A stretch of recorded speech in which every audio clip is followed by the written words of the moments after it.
During the Buddha's time, a certain monk was being very stubborn. He would not listen to instructions or criticism. His monk brothers, hoping to help him, brought him to the Buddha. The Buddha asked him, "Is it true, monk? Is it true that you are headstrong and stubborn and refuse to listen to the advice of others?" The monk responded, "Yes, my lord. I think I am right and they are wrong. I think I know what I am doing, so I do not listen."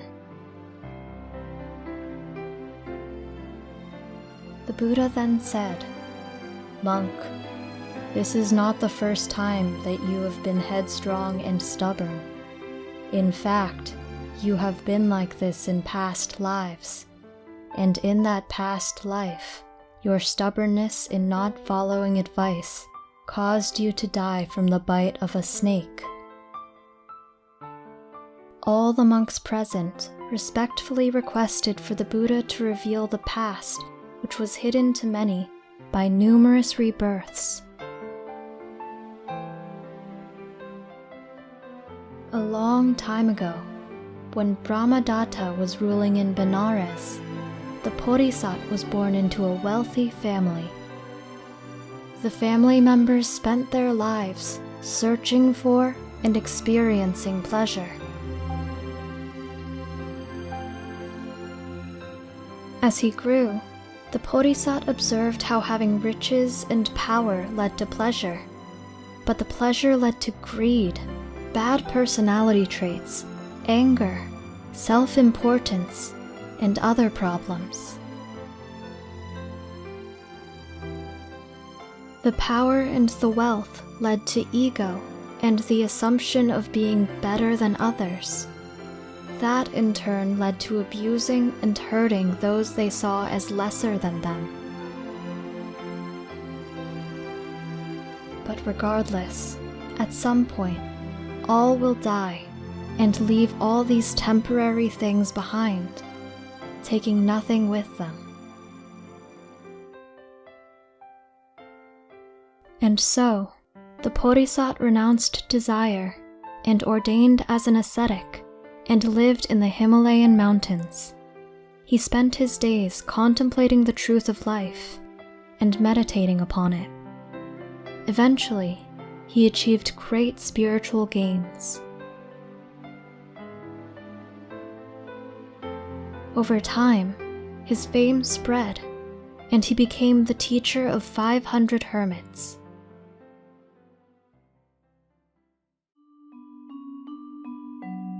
One day, a baby snake slithered up to a hut of one of the hermits.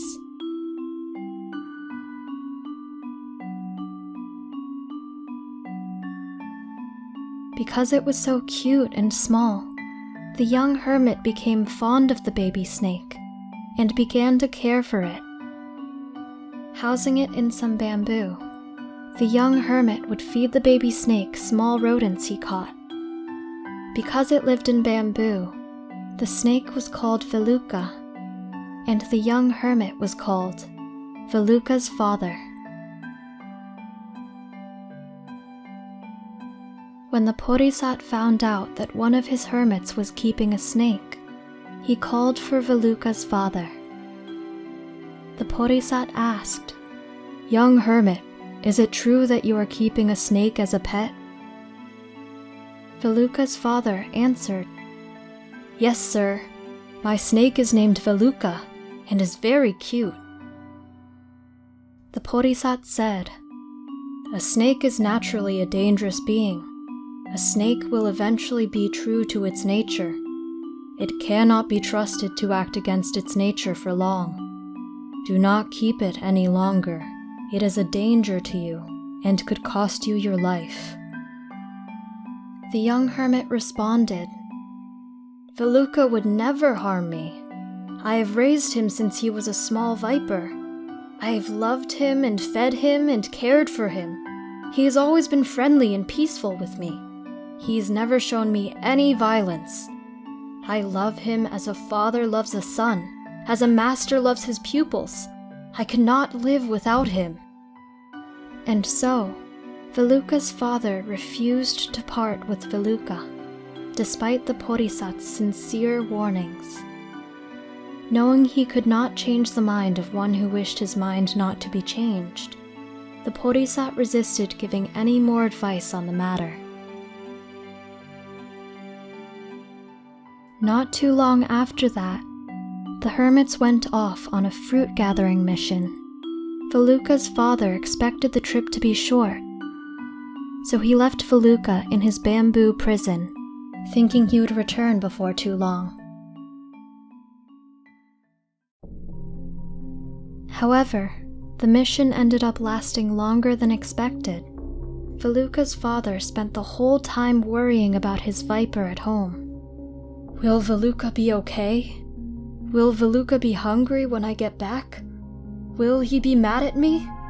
Oh, I miss my Veluca so much. Once the hermit got back, he rushed to see Veluca, thinking Veluca would miss him as much as he missed Veluca. He quickly opened the bamboo prison, expecting to receive a warm welcome from his viper son. However, what he didn't know was that Veluca was hungry and angry that he was locked in a prison for 3 days with no way out. All Veluca felt was anger and hunger. True to his nature, he lashed out and bit his longtime benefactor. Veluca's father died immediately, and Veluca made his escape into the forest.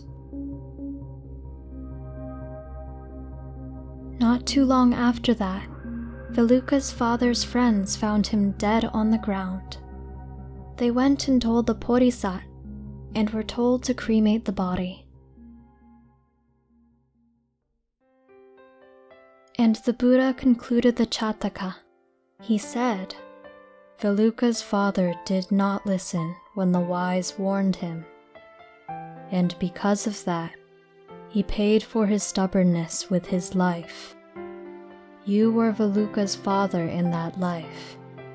I was a wise hermit who tried to warn you. Now, in this life, you have kept the same trait, stubbornness. Will you choose to change, or follow the same path you have followed in countless lives, all which ended in your suffering and death? What do you think the moral of this story is? We hope you enjoyed the video. Click like if you did, and click subscribe if you want to see our uploads.